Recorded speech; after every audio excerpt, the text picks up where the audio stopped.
Hello everyone, it is Kaila'S Vanity, and today you're gonna see me using acrylic gouache for the first ever time. This is specifically Turner's acrylic gouache. I got it in a set of 24 off Amazon. I can link it down below for you guys in case you'd like to try it out as well. And yeah, this is my first video back on this channel. I'm gonna try and be posting at least once a week for y'all. It might be a little difficult with school, but yeah, I used to post videos on this channel a long time ago. They're all gone now, but that's neither here nor there. Let's get to the video.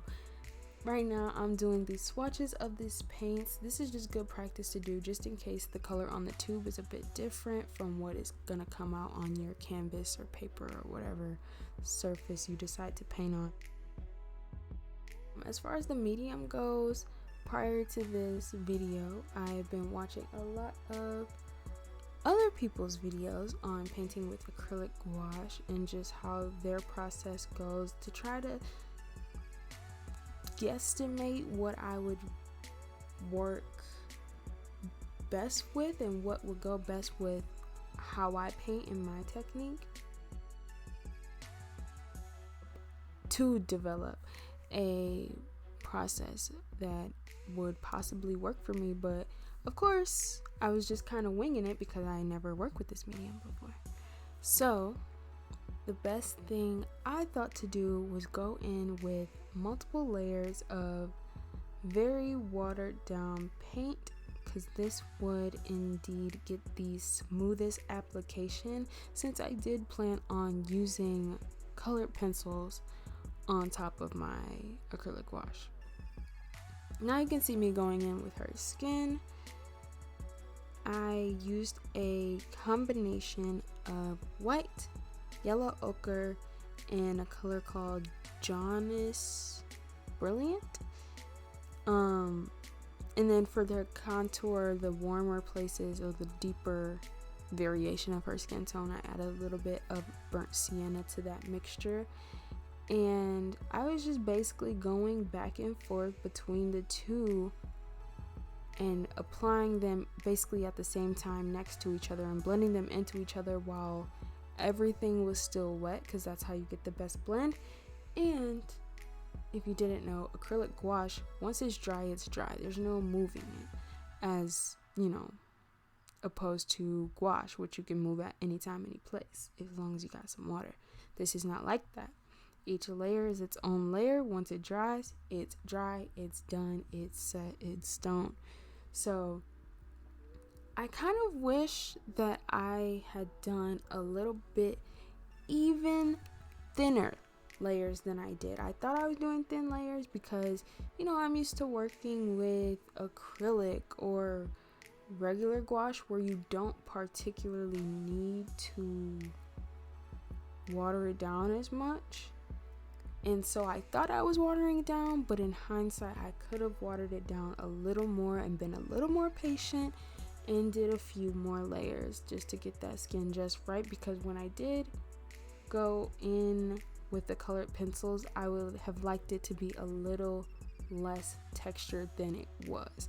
And that was caused by me doing a little bit too thick of layers, or possibly using of the wrong paint stroke almost type deal, to where it wasn't as smooth as it could be on the surface of the paper. By the way, this is Strathmore Bristol paper, and I get it in the 11 by 14 inch pad, but I cut this to a random size, a random small size that I wanted to do, because I have been preferring to work a little bit smaller lately.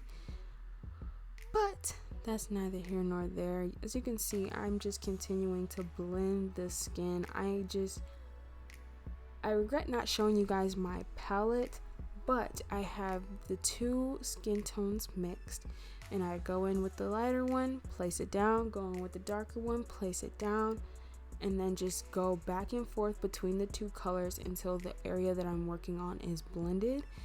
And with acrylic gouache, going in one area and then the next area and then the next area helps you honestly more than hurts you as far as this experience goes for me, because it didn't like leave weird borderlines or anything, and I was able to, you know, blend it into the next section well enough, because it doesn't dry so fast to where because it's so watered down, it doesn't dry quite as fast as acrylic or anything like that. So it's dries quickly, but not so quickly to where it may hinder your application, as well, from my experience. If you're a little bit of a slower worker or a slower painter, then you might want to consider trying to work a little quicker as far as the blending and stuff. And I know that I paint a little bit slowly, which is why I chose to do it in sections, because this would have been a disaster if I would have chosen to do the entire, like, tried to blend the entire face at the same time. Like you saw, I did the forehead, then I did the cheek, then I did the nose, then I did the neck.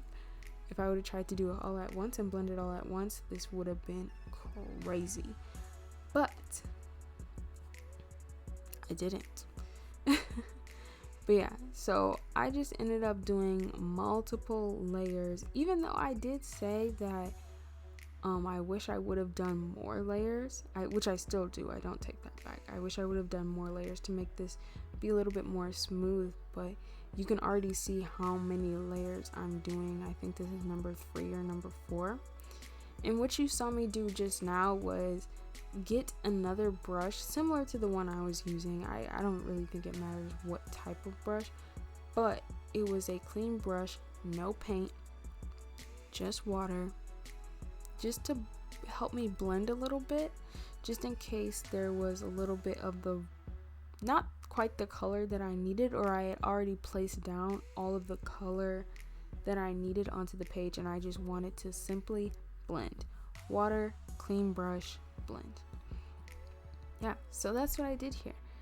And this is me going in once again. This is the other side of the face, and I guess I should have done a little bit of a deeper color for the contours, I guess, of her face. Only because it's lacking a little bit of contrast right now, I'm seeing. There I am with that clean brush again. But I ended up adding a little bit more contrast at the end with colored pencils, but I wish that I would have been able to do it solely with the acrylic gouache. But that's neither here nor there. That's just a lesson for next time. But yeah, here I am again in the nose, getting the blushies. This is the first time I've ever like successfully done like a blushy type nose, which is exciting, you know. And now I am going in with my second background color, which would be the lemon color. It's called lemon, I believe. And maybe I should have done this right after I had done the pink, because it is in the background, but I expected myself to blend outside of the sketch of the face a little bit more. Like I expected myself to blend kind of all over the place, even though that did not happen, which, I mean, I surprised myself. Clearly that's why I didn't paint the yellow before I started on the face. But this is that, and this color was also pretty opaque to be a neon.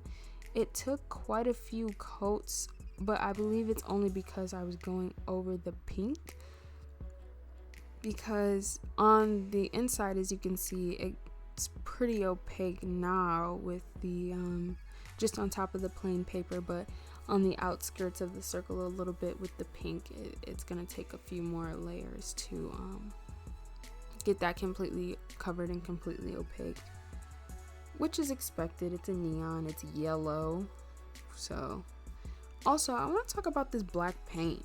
Like, why is it like this? It was like really, it felt as if the bonder and the pigment was all like separated in the tube, and I tried to like shake it, squish it, move it around to maybe mix it back together a little bit. Did I say bonder? I meant to say binder. What am I even talking about? But yeah, this caused the paint to be super like kind of translucent for a black paint, because usually black paint, girl, you get 1.5 coats, and after that, if you're not opaque, you can just go. You can go. So that's kind of how I felt about this paint, because I'm like, I'm not sitting here and doing 10 million coats of black paint. It's black paint. So that's just kind of how I felt about that. And that is also the only tube that had this weird like orange X on it. So I was just like, you know what? Maybe it's telling me just don't use it. So eventually, so that was me doing the hair. Now I'm moving on to the eyebrows a little bit. But yeah. So later on, I choose to go over all of these black spots with my Micron as well as my Posca marker, just to actually get all of these areas to truly be black and opaque, because you guys can't really see it on camera, but in real life I could see through a little bit to the paper, and that was really unfortunate. So that's why I kind of just gave up, because I was like, I'm not about to play with this black paint. But yeah, here I am doing the eyeballs, getting the whites of the eyes back white, and I had skipped a little bit of this footage here because that eyeliner, I wanted to do a graphic liner, and I knew I was gonna be hunched over the page like a hermit. So yeah, I just cut that out, because what is the point of seeing the back of my head?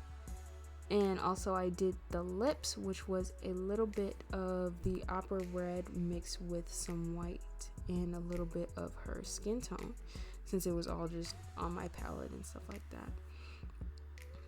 But yeah, then I moved on to doing her outfit.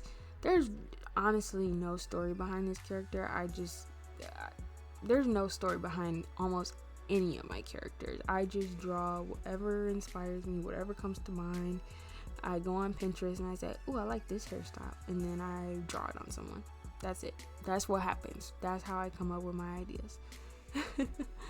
But yeah, so this is, I believe I put the color down, sky blue, aqua blue, and white is what I use for the outfit.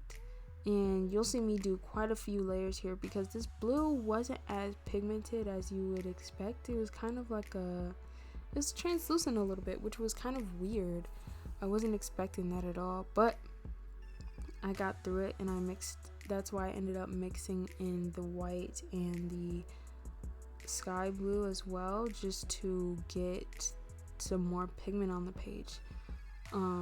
Because even though like it was covering the white of the page, it was kind of showing a little bit of streakiness,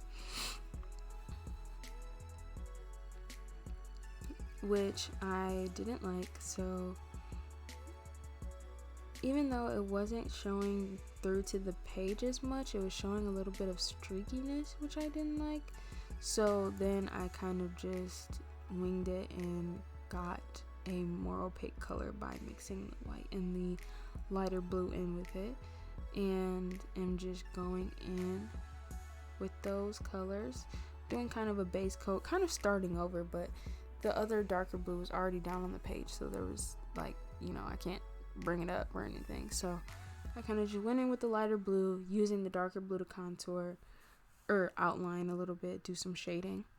And that was that. So I just had to do a couple more coats of that to get it blended how I wanted it to blend, and get the shadows how I wanted them to be. This was honestly a little bit more difficult than the skin, even because I know, like, I used to do makeup a lot, so I kind of know where shadows go on a face as far as forward-facing orientation, which is what she's doing. As far as forward-facing orientation, or straight-on orientation, I know where the shadows go on the face, I know where the highlights go and the contours go and the, you know, whatnot, all that good stuff.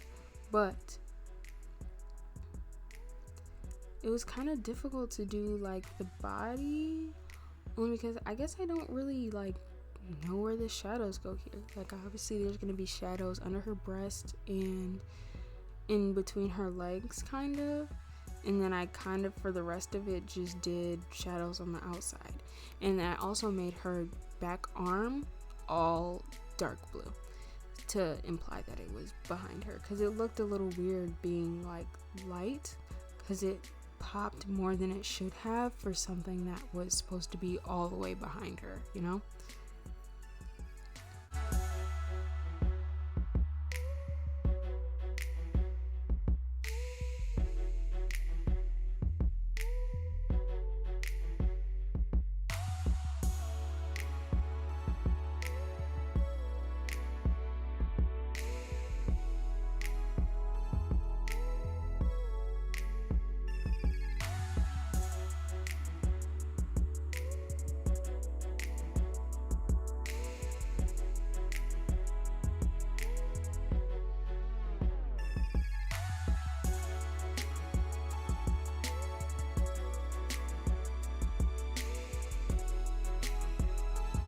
Next, I'm going in with my Posca marker, which is just an acrylic paint marker to go over the hair like I was telling you guys earlier, because the black paint from this set just was not doing it. All the rest of the paints were fine, but that black paint was just not it, y'all. I don't know what it was. But, so I'm going over it with my Posca, and I was also really excited to get to use it because I just got this as my first Posca marker. And I already want to get more, but I'm probably just gonna get like white only, so I can do my little highlights and stuff a little bit easier. That would be really fun. But yeah, this Posca marker really pulled through for me as I expected. And then here I am going in with my 0.5 micron pen for the line art and the smaller line art, because I do like the Posca marker for line art, but it's really big and really thick. So you'll see me use it on some parts, but for the most part I use my little micron, and 0.5 is my favorite size, so that's what I'm using today. And you'll see me do, I tried to keep a lot of the footage in. Usually I would prefer to cut it down a little more, but since this is a review for the paint specifically, I wanted you guys to be able to see more of the process and more of how many layers I'm doing, how much time it's taking me to blend, and just stuff like that. I think that that's why I left a lot of the footage in like I did. But so this video is gonna be kind of long, but here I am. I decided to cut back in for the eyelashes since that's my favorite part, so maybe it might be somebody else's favorite part too. And you can't really see it because my hand's in the way. My ashy hand is in the way.